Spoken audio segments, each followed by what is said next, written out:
Hey, Here we are. Here oh we my are. God, Facebook Live. Okay. Yay! So, oh my God, it is a dreary night. Anyhow, welcome. Nice to see you all. And we are on 2 different Facebook feeds. Yeah, so we'll look Okay, at this over there. camera. Okay. And then the camera. And then Hi. camera. Hi. Hi. Friends of Marcia, friends of Midori, friends of both of us. Yay! Okay.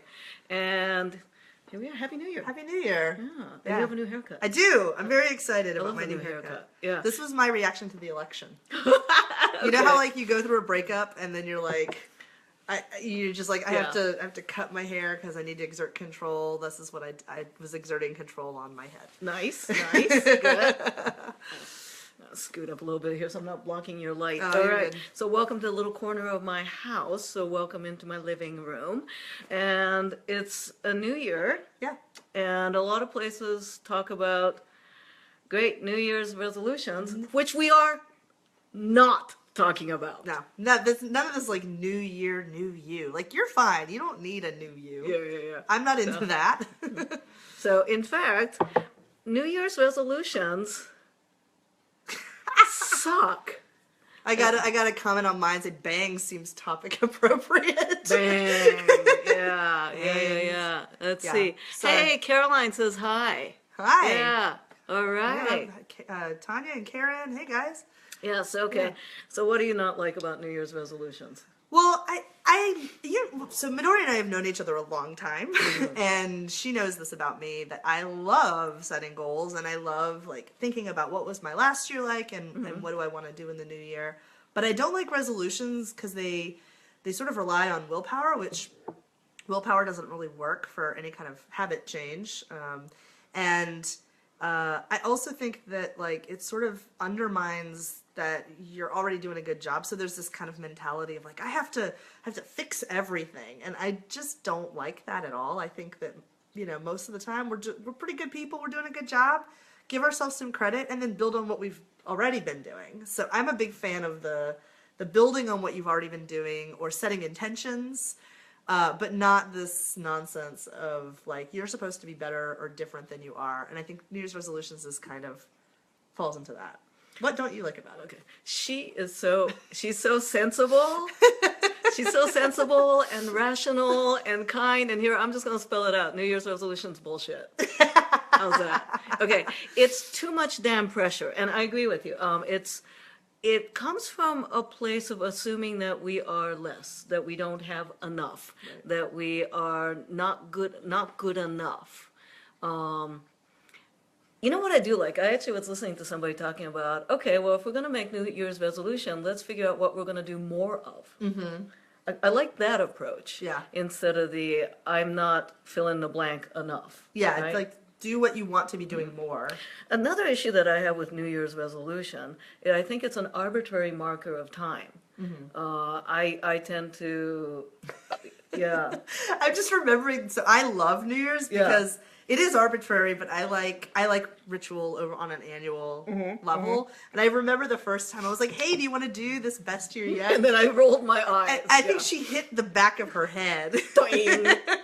Yeah. The Gregorian calendar New Year doesn't so much work for me. It doesn't connect with anything in terms of astronomy, not astrology, astronomy. It doesn't fit into anything like in astronomical, geological, or personally relevant dates. Okay, I understand birthdays. I understand like solstice and equinox. I understand maybe a significant day in your personal life, Right. some anniversary or another. Periodic markers, I think, make sense, but I'm kind of not attached to the Gregorian calendar. Yeah. And if that is, Rosh Hashanah, great. Yeah. Yeah. Or continental or Chinese New Year. Yeah. So, let's see. Yeah, we got some good comments. So too Hey. much pressure on the self when you are Hi, ready Scott. to make a change in something, it'll just become clear. Yeah. Mm-hmm. Yeah. All right. So, Yeah, fuck New Year's resolutions. yeah. However, if there's something good that's happening and you want more of it, I think that's a nice objective. Mm-hmm. Yeah. Which is where we come into talking about Sex snacking. snacking. Okay, sex snacking. Just so you know, it is not a euphemism for oral sex. No. But you might like that. Yeah. Yeah. Hey, Scott. Woo! All right, so Scott Lemkoff. Yeah, okay, yeah. I heart you so much.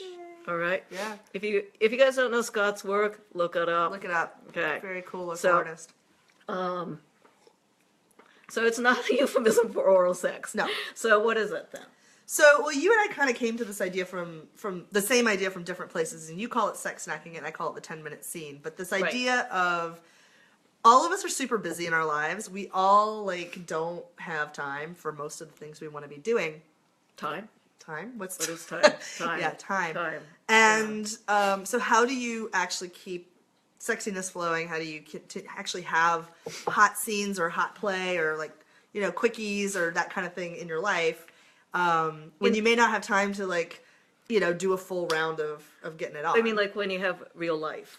Yeah. Okay. Like kids All right. or art or travel or work or all these obligations. Like when I was 18 or 20 and hot and horny, all right, sure, I had to still turn in my, you know, schoolwork and maybe show up at some part-time job I didn't care about.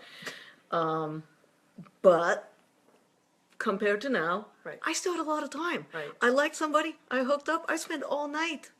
Yeah. And then showed up at class or work looking like hell the next day. Also, we can stay up all night. We stay up all night.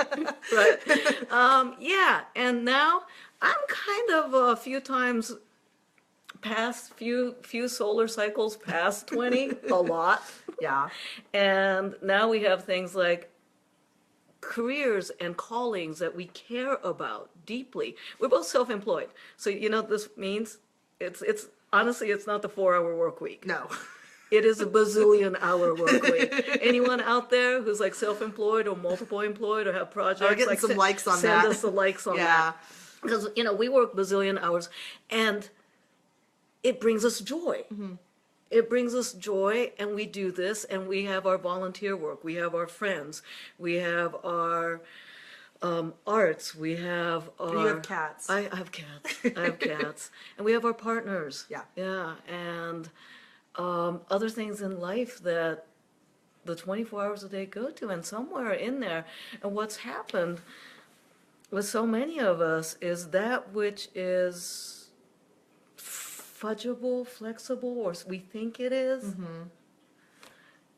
And that ends up being not just the self-care, but the sex and playing stuff. And Yeah. so let's talk about playing, because this Yeah. is, I think, a really key thing. Like, there's what some people think of as sex, which is, you know, you get naked and there's an in and an out, and you've got, you know, you're going with the penis and the vagina, and that's the sex. And if you're not doing that, then you're not having sex. But you and I play a lot with this concept of play and sexual play and adding play into our lives. Yeah, yeah. So what do you mean when you say play? Okay, so when I say play, I am encompassing sex and kink. I actually don't distinguish. I don't think of kink or BDSM as a separate thing. Mm-hmm. I consider it under like a larger genre of that which is sensual delights. And you and I both make food analogies. Yeah, we right? do. Yeah. So, okay, so not. If you were to say that, you know, Japanese food is separate and distinct entity from other food, that makes no sense whatsoever. It's food. Right. And then there's all the hybrid food. Mm-hmm. So Fusion. hybrid and fusion and yeah. And so you get all of that. So I tend to think of play as encompassing sensual delights. Mm-hmm. It may be with or without clothes on. It may be genitalia meeting other genitalia. It may be With or without another person. yeah, with or without another person. You know, many of you know my definition of BDSM is childhood joyous play with adult sexual privilege and cool toys, or cops and robbers with fucking. Yeah. I So love that. yeah, so it encompasses something much larger. That's how I mean play. Kind of going back to the busyness thing, Yeah. I think like as adult, well, we forget how to play in a sexual or non-sexual context as we get older. Like our lives become so, or they can sometimes become so boxed in with obligations and, you know, taking care of other people. Like you're taking care of your kids or you're taking care of your friends when they're sick. Both of us have some friends who are sick right now. And, Yeah. parents who are ill or whatever it is, like there's all these obligations. And one of the things that I have found to be the most helpful in staying in touch with my sexuality is staying in touch with my sense of play and like incorporating sexually or non-sexual play into my daily life. Like just having sort of flirtation and creativity and sensuality in my day-to-day life, and doing it in these little small, the snacks or the 10 minutes of indulging in, like, literally eating a piece of chocolate and just actually slowing down to taste it. Nice. Right? And like, Nice. actually, it's not that chocolate feels good, it's enjoying chocolate feels good. Yeah.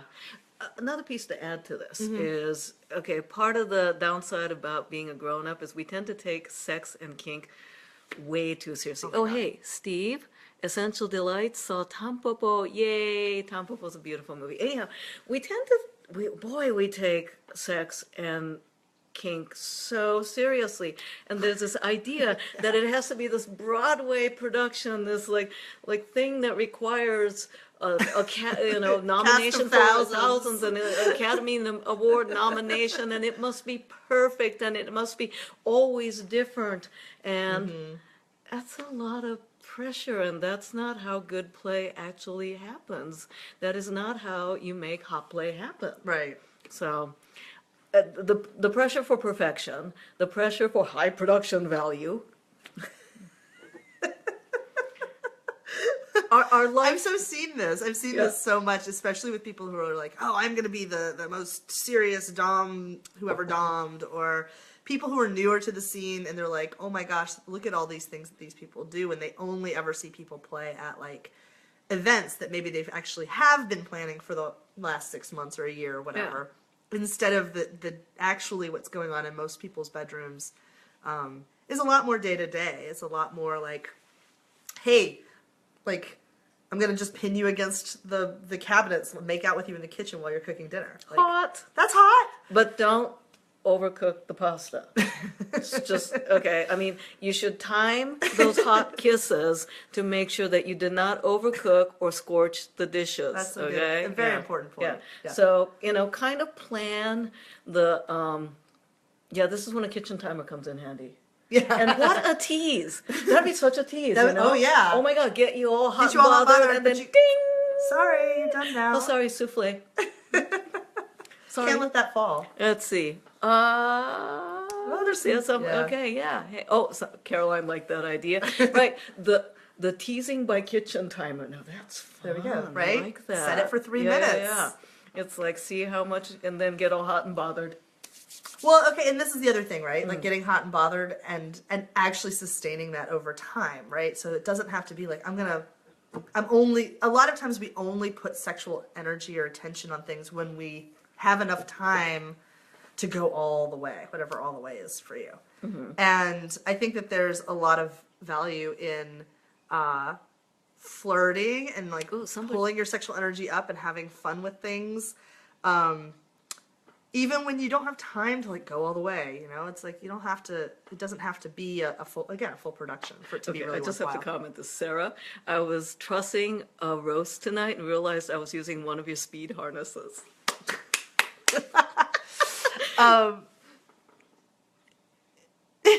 What? Somebody was saying that if she would be so obsessed with the don't overcook the pasta that she wouldn't be able to engage in the play. Oh, yeah. See, that's what a timer is That's for. why you set the timer. That's what the a timer will is tell for. you. Yes, and then you stop, and then And then you get to be all hot and bothered while you have dinner. Right, and I have also heard this from a lot of my students where they feel like every scene must come to some manner of what they seem a perceived perfect conclusion is.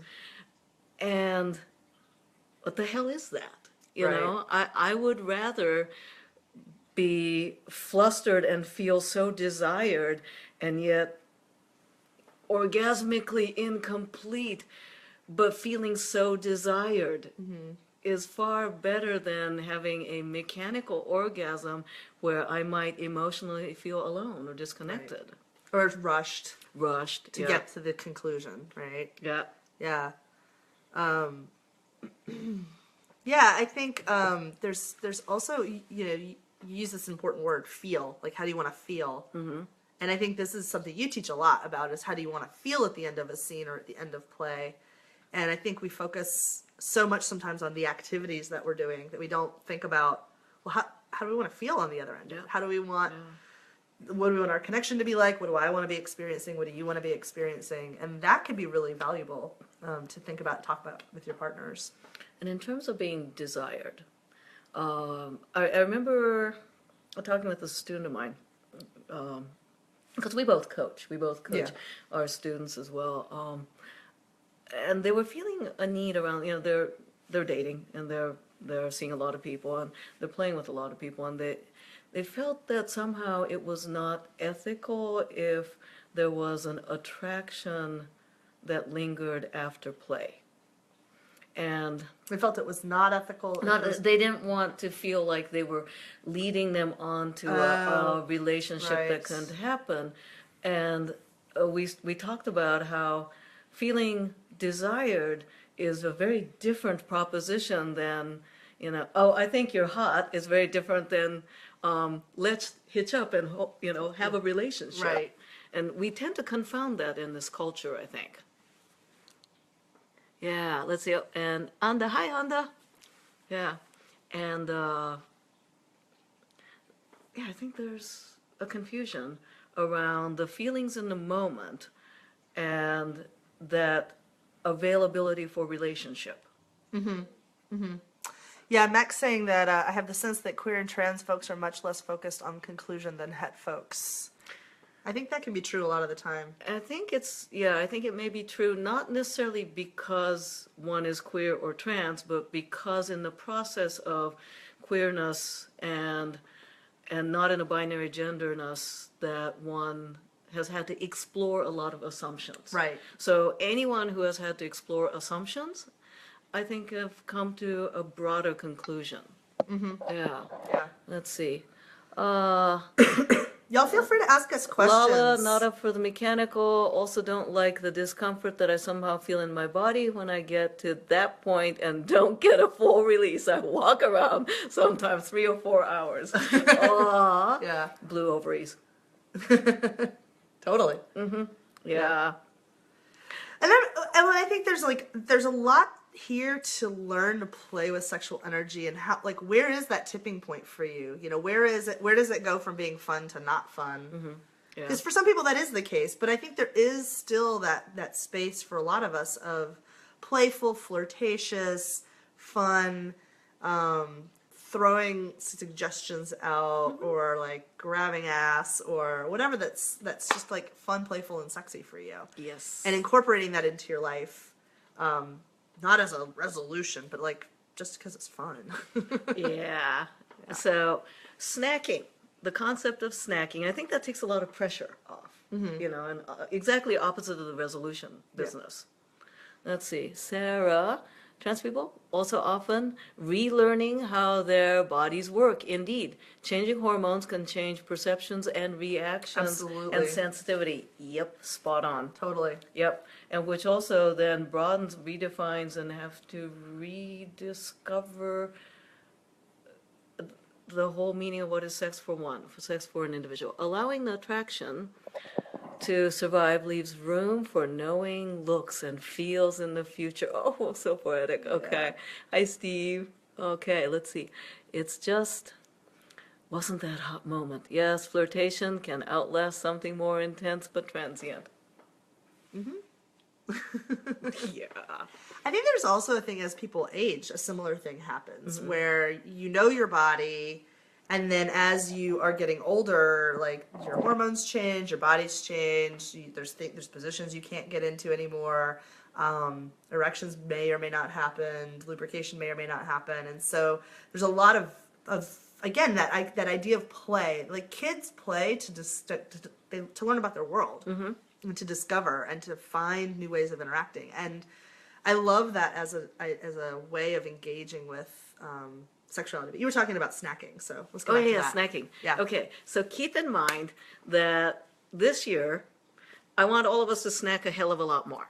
Okay? And anyway, I think snacking in terms of actual literal food snacking, I think it's better for our bodies to have a lot more smaller meals, Yeah. right? As opposed to like One big meal, like one starving giant yourself, meal and and having then shoving all the food in your face. Then you get, yeah. right. So similarly to that, if we allow ourselves to have 10-minute scenes, quickies, little snacks, something that whets our appetite. Sexting, Yeah. flirting, Yeah, things that whet our appetites. teasing. Yeah, teasing, uh, exploring touch and sensuality in a way that if we approach it as snacking, it's just so much less pressure. 10-minute cuddles. Yeah. Mm-hmm. Yeah. Yeah. Little role plays. You know, we've heard of power naps and all that, but yeah. Yeah. Yeah. I mean, I think that it's really hard to keep your sexual mojo going when you put it in a box and you don't let it come out into your life at all. Or if we don't do anything unless we feel like we can do it perfectly with all the right timing and all that. Because perfect and right timing never happens. Ken says, our 69 is more of a 67 with our bad knees and our old backs. Sunny says hi. Amen. Is that Sunny Megatron? Yeah. Oh, hi, Ken and Sunny. It looks like I'm going to be heading to Chicago sometime in the March, maybe. I don't know. I'm working on it. Maybe see you then. Yeah, let's grab some Somebody drinks. else said that they're sending dirty texts right now. I encourage that. Ooh, extra gold stars for those who are, you know, sexting. Put it in her snacking right now as we speak. Yeah, absolutely. Yes. Yeah, and there's so many ways that we can, you know, if we expand the idea of what hot play is, yeah, and there's a self-discipline in there of being brutally and ruthlessly honest to your own desire in the moment. 'Cause I think we play a lot to our internalized expectation of what we should. Oh yeah, the shoulds just take over. Yeah. Yeah. But I mean, and I think that can be. There's all this cultural pressure about what we're supposed to be and should be, and what you are as a man, what you are as a woman, and what's appropriate sexuality, and all of that. Even in the subcultures, you know, how you're supposed to be as a swinger, a kinkster, Poly a person. poly, or monogamous, or, you know, all right, so let's look at a monogamous model, right? So, for one person, the should maybe, you know, you can't even look at porn, where somebody else would be like, well, monogamous porn, okay. Yeah. Right? And in kink, it's like, if taking a kink model, it's like, you're always supposed to be, you know, whips and chains and all of it, you know, yeah. Yeah. Yeah, there's so many stereotypes, and it's so easy to internalize the beliefs of what you're supposed to be sexy, to be desirable, to be desiring, like all of that kind of stuff. And what I like about the snacking too is, for me, that sense of incorporating small bits of play into my life on a regular basis gives me permission to actually slow down and go, not what isn't, it's not what is it that makes me be sexy in the stereotypical way. It's what feels sexy to me. Like, what if I drag my hand across the back of my hand and like just actually let myself enjoy that? There's actually a lot of pleasure available there. And I can get myself really turned on. I teach classes on touch, and so one of the things that has become very apparent from doing that is I can get really turned on just by dragging my fingertips across my skin. But how often do we actually stop and do that? Or pay attention not to what our eyes want, but what our hands want? I also find that we don't allow ourselves emotions that may be considered, quote, bad, right? I'm originally not from the U.S., I'm from Japan, and as somebody who's now chosen to be American, I noticed that United States Americans, not all the Americans, are really obsessed of having to be happy all the damn time. Are you happy? Are you happy? Hi, everything's fine. Hi, how are you? It's Are all you fine. maximizing the efficiency of your happiness? Yeah, and it's like we're supposed to be happy all the time. And in terms of sex and kink play, it's supposed to be in some narrow range of what is considered an acceptable set of emotions, even in kink. And we don't allow ourselves that there is a vulnerable, beautiful sexiness to allowing oneself to feel sadness, to letting oneself cry, to letting oneself like holler at the top of our lungs in like some primordial rage, or to be impish, or yeah, there's all these other emotional states beyond happy, beyond the sexual arousal of genitalia, blood flow, right?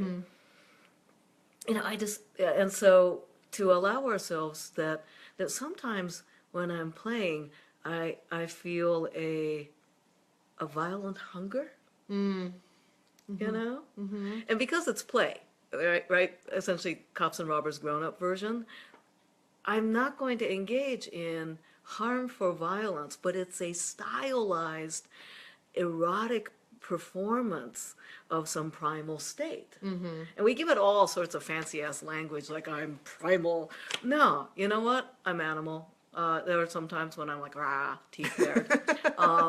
And that's another form of sexy too. Yeah. I think people get caught up in this narrow range of what spice up your sex life means. Right. Well, and then if you spice up your sex life, or you have the ultimate, my least favorite is the ultimate sex, right? We've talked about this a bunch. You actually wrote an article for the Make Hot Play Happen website, makehotplayhappen.com. You can read her article about it, but there's this whole like idea of like the ultimate sex, where you're supposed to spice up your sex life, and there's a correct direction implicit in a lot of that advice, and I don't believe that you can feel feelings selectively. So you don't get the really good, awesome, amazing, quote unquote, ultimate sex unless you're willing to like feel some things that maybe are jealousy or longing or sadness or grief for all the times you didn't get that. Or and I think that the more that we're willing to sort of engage with it, but also hold it lightly, which is why the play part is important, the more that we can actually access some of these fun things. And I would say a richer sense of sexuality rather than ultimate or spice it up, because like sometimes it's like, oh, spice it up, we're just going to add pepper. It feels like is what the advice is. It's like, wait, there's this range of spices. Or the perfection of the ultimate. Okay, question. Do you like cookies? Yeah. Like chocolate chip cookies? Lots of different kinds of cookies. Okay. So let's assume that we are in search of the ultimate cookie, and we can't actually enjoy the cookie until you have the ultimate cookie. Oh God, that sounds awful. And no other cookie is okay, because that one's imperfect, that one's a little lumpy, that one got a little chewy, that one got a little crispy. No cookies for you. You don't get the cookie No unless cookie it's the unless it's the cookie. ultimate cookie. And then you don't appreciate the cookies that you are having. And then you're going to stress out about the perfection about the cookie. Is it enough cookie? Do you guys know people like if you know people like this, or if you've come across this in your sex life, or any sort of sensuality? Must have the perfect Must cookie, have the ultimate cookie. Now, I will take every single imperfect damn cookie I can. Maybe even ones that I'm like, Maybe flying across the screen. maybe garlic was not a good thing in a chocolate chip No, cookie, but we tried us. You're more adventurous than I am, in many regards. I'll try it just about anytime. But I'm pretty adventurous, but maybe not garlic chocolate chip cookies. Yeah. But some people would be into trying that at least once, just so they just know, to say they've done it. So they've done it. Like, or out of a dare. Yeah, I dare you. I dare you. Eat it. Because I roll like that. Yeah. But this gets to this aspect of play, which is really about experimenting and trying things. And if you are trying to have be the best lover your lover's ever had, or the most fill in the blank thing that you're trying to be, those sort of ultimatums that you're giving yourself doesn't give you space to be experimental. It doesn't give you space for things to go sideways. To be like, oh, that was not for us. Let's not do that again. Yeah. That's a lot like a garlic chocolate chip cookie. And Steve says test bottoms are required for some cookies. Yes. Yes. Yeah, okay. Now, I'm going to step back just a bit from the conversation here. There's a reason why the two of us have been doing a whole bunch of Facebook Lives lately. Yeah. And I thought I'd bring that up a bit. Sure, yeah.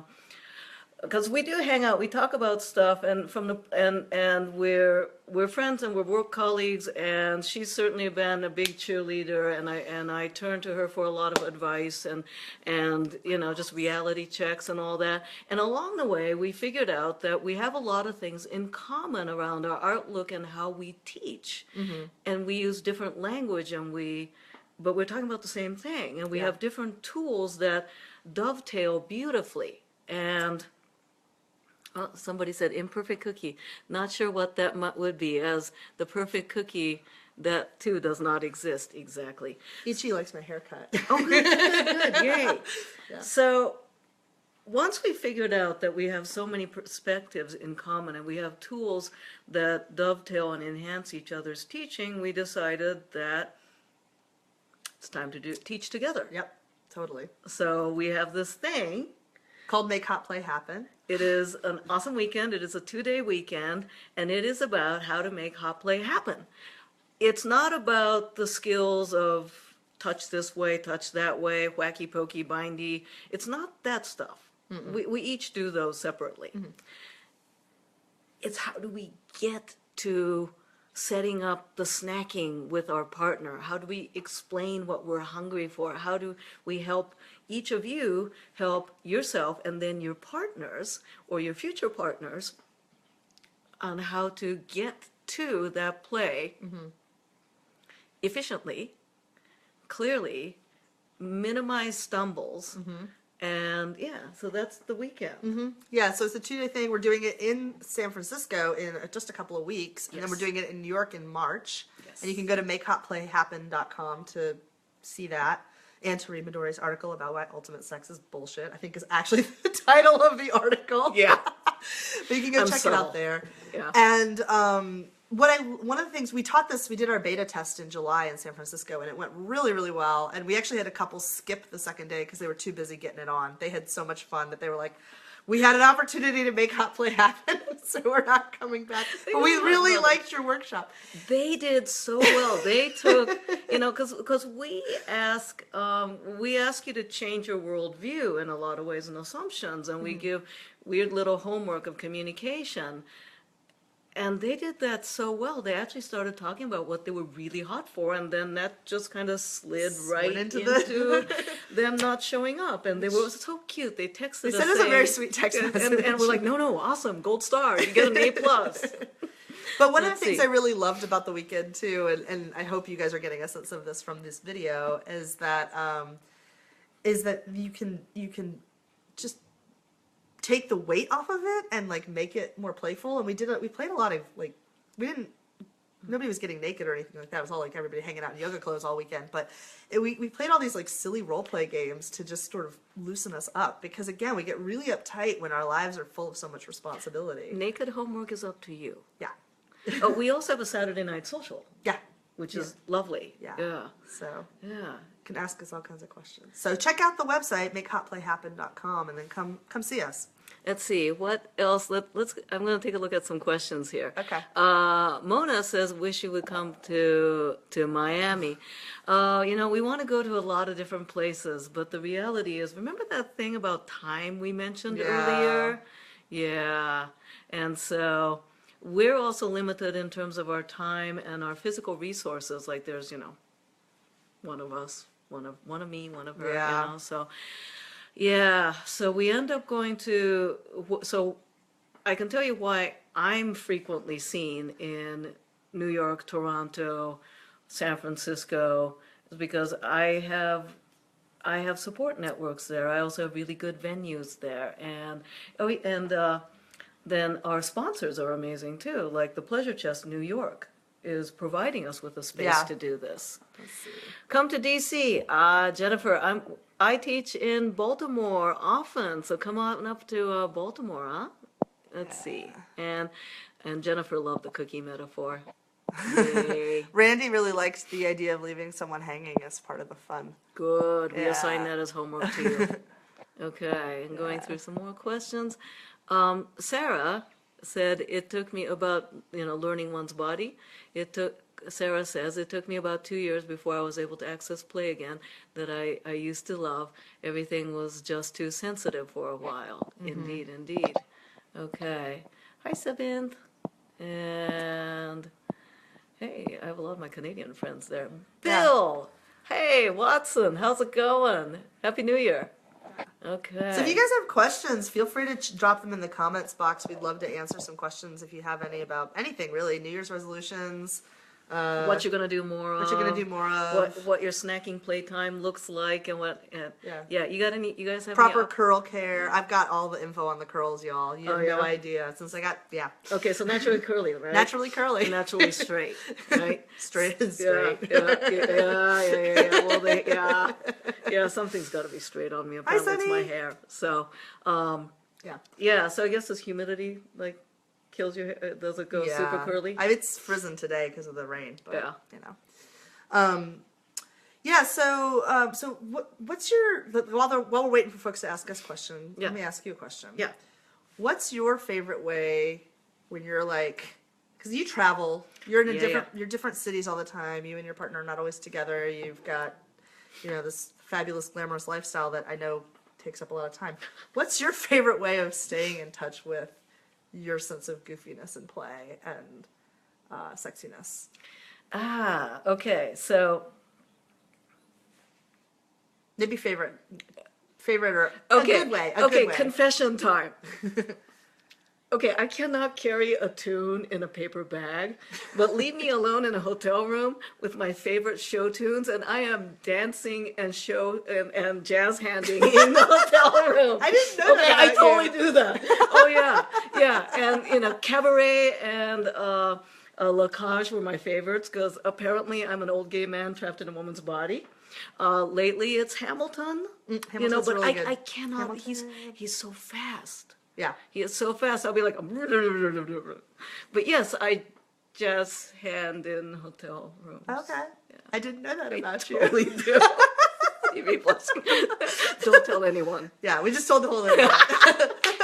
Somebody just made a request for David, so I might bring him on. Let's see. Lala attended a predicament workshop. Do you offer classes that encompass those elements? Oh yeah, I've been teaching predicament classes for years. It's predicament bondage. The way that I teach it, I guess this is how I teach everything, is strategy, philosophy, and the psychological underpinning. Because you can be shown 1,000 examples, but if you don't understand the strategy, it's kind of like, okay, you've heard of the give a fishing pole, not a fish.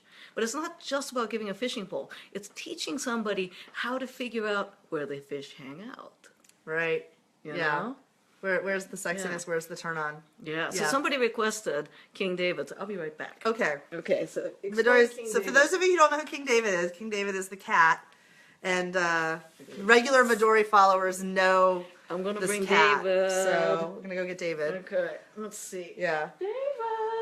Come here, boy. Come here, boy. Oh, big fluffy kitty. But I'm asleep. Yeah. Well, we're harassing the cat, so that's okay. There's some people are excited about the cat. Oh, here he is. Jeez, he's huge. Oh my goodness. There he is. He's like, oh, Mommy. Why, Mommy? Oh, I was asleep. Okay. Hi. There he is. Hi. He's like, Hi there. I want to go to sleep. Cat videos. We've got everything, y'all. We should have promised them. She's petting my pussy. Yeah. Giant floof ball. Yeah. Oh, he's like, okay. Yeah. King David does not come to class, but we should put pictures of him up on the website. Oh my God, so fluffy. Kiss from Bali? Yeah. Oh my God. Hi. Nice lion. No. Yeah. Yeah. Is there anything else you want to say before we wrap up? That's about it. Hey, send us little. Oh, Anouk. Hi, Anouk. I haven't seen you in ages. Hope you're well. And yeah, like Big fluffy kitty. big hurry. All right. So yeah, go check out the website, Yep. makehotplayhappen.com. Thanks for joining us today, y'all. Yeah, and hey, send us little likes as a waving goodbye. Yeah. Yes. Yeah. David says bye. He's like, okay, fine, pet me. I'm gonna have to give him like kitty treats because of this. Okay. was Yeah. a He good He boy. earned his kitty treats. Yeah. Yeah. Okay, All right. folks. Bye, everybody. Bye. Have a good night.